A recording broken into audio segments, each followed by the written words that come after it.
Hello my dear, कैसे हैं। तो प्यारे बच्चों, देखिए ये आपके लिए एनुअल एग्जामिनेशन है 2025 का क्लास 6 मैथ का। तो प्यारे बच्चों, मैं आपको दिखाना चाहूँगा कि देखिए आपका एग्जाम पेपर ये 2025 में कैसा हुआ था। मैथ का सब्जेक्ट है और मैं आपको ये क्वेश्चन दिखा रहा हूँ और बहुत जल्दी मैं आपको दिखाने का प्रयास करूँगा मैं आपको। और मुझको कमेंट करके बता देना कि कौन कौन चाहता है कि इस पे पूरा फुल एक्सप्लेनेशन हो और आपको पूरे हर एक क्वेश्चन को अच्छे से एक्सप्लेनेशन के साथ बताऊं। कमेंट करके मुझको बता दीजिएगा। तो अभी मैं फिलहाल ये आपको क्वेश्चन बता रहा हूँ। सबसे छोटी पूर्ण संख्या क्या है, पहला क्वेश्चन है आपका। सेकंड है आपका, निम्नलिखित में से कौन सी संख्या 8 से विभाज्य है। थर्ड है आपका, दी गई आकृति दर्शाती है। देखिए आप इनको देख सकते हैं, एक को घड़ी का 1/4 घूर्णन कितने अंश के कोण को दर्शाता है। ये संख्या 1/2 का दशमलव रूप है। फिर आपका ऋजु कोण की माप होती है। फिर आपका संख्या 14 के लिए टैली चिन्ह है। तो आप इनको, आपने ये सारे क्वेश्चन देख लिए होंगे कैसे हैं। आइए नेक्स्ट क्वेश्चन पे आ जाता है। ये आप इनको अच्छे से देख सकते हैं सभी क्वेश्चन को। ये आपका 4 सेंटीमीटर भुजा वाले वर्ग का परिमाप उस हिसाब से 1 मिलियन बराबर ये कितने लाख के होता है। सबसे छोटी भाज्य संख्या पूछा है। वह कोण जिसका माप एक समकोण के माप से अधिक हो। ये आपको रिक्त स्थान की में पूर्ति करनी है। फिर आपका नेक्स्ट क्वेश्चन इसमें पूछा है कि निम्नलिखित में से सत्य और सत्य छाटना है। 600 संख्या 599 का परवर्ती है। सेकंड है, एक रेखाखंड के दो अंत बिंदु होते हैं। सबसे छोटा ऋणात्मक पूर्णांक -1 है। वर्ग का परिमाप बराबर 4 गुना भुजा की लंबाई, ये होता है क्या। वो फिर उसके बाद उसने क्या दिया है कि उपयुक्त स्थानों पर अल्प विराम लगाइए और संख्या नामों को भारतीय संख्यांकन पद्धति में लिखना है। फिर आपका 94 का पूर्ववर्ती और परवर्ती लिखिए, जिसको बोलते हैं सक्सेसर और प्रेडिसेसर। ये -20 से बड़े 4 ऋणात्मक मतलब निगेटिव इंटेजर्स लिखने हैं। आपने मेरी वीडियो देखी होगी तो उसमें मैंने इंटेजर्स और इस संख्याओं के बारे में सब बताया है।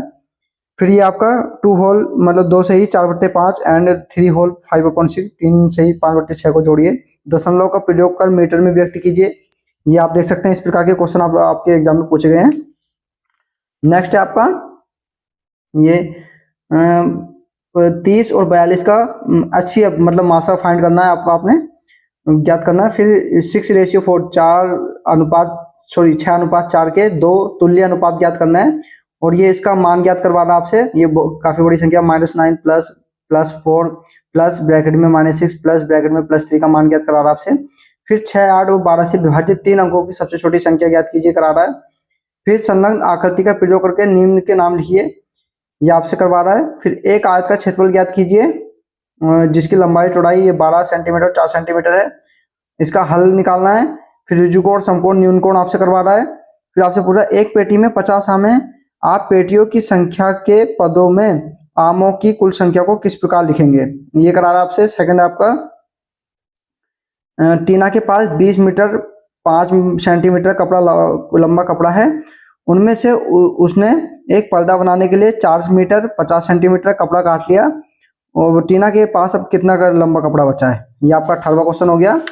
नेक्स्ट क्वेश्चन क्या कह रहा है, ये आपसे कह रहा है कि किसी मोहल्ले के व्यक्ति द्वारा पसंद किए गए फ्रिजों के रंगों की सूचना निम्न चित्रलेख द्वारा दर्शाई गई है। तो आप इसमें देख सकते हैं, ये इसमें से आपने क्वेश्चन के जवाब देना और ये जितने भी ये प्रश्न है इस जो आपको तालिका दे रखी है इसमें से देख करके आंसर देना इनके। फिर ये स्वीटी 75 मीटर भुजा वाले वर्ग के चारों ओर दौड़ती है और बुलबुला 60 मीटर लंबाई और 45 मीटर चौड़ाई वाले आयत के चारों ओर दौड़ती है। कौन कम दूरी तय करती है। सेकंड है आपका अनीश ने 6 ओवर में 42 रन बनाए, अनूप ने 7 ओवर में 63 रन बनाए, 1 ओवर में किसने अधिक रन बनाए। ठीक। और आपका नेक्स्ट है, नना को केक का 1/2 भाग मिला, नजमा को 1/3 भाग मिला, दोनों को केक का कितना भाग मिला। और अगला क्वेश्चन है आपका, एक चुनाव में सफल प्रत्याशी ने 5,77,500 मत प्राप्त किए जबकि उसके निकटतम प्रतिद्वंदी ने 3,48,700 मत प्राप्त किए। सफल प्रत्याशी ने चुनाव कितने मतों से जीता। फिर इन दोनों में से एक करना है, 25, 20, 25 और 30 का लॉसा मतलब एलसीएम की फाइंड करना है।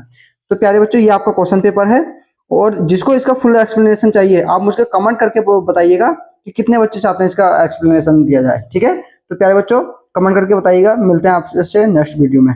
Thank you. जय हिंद, वंदे मातरम।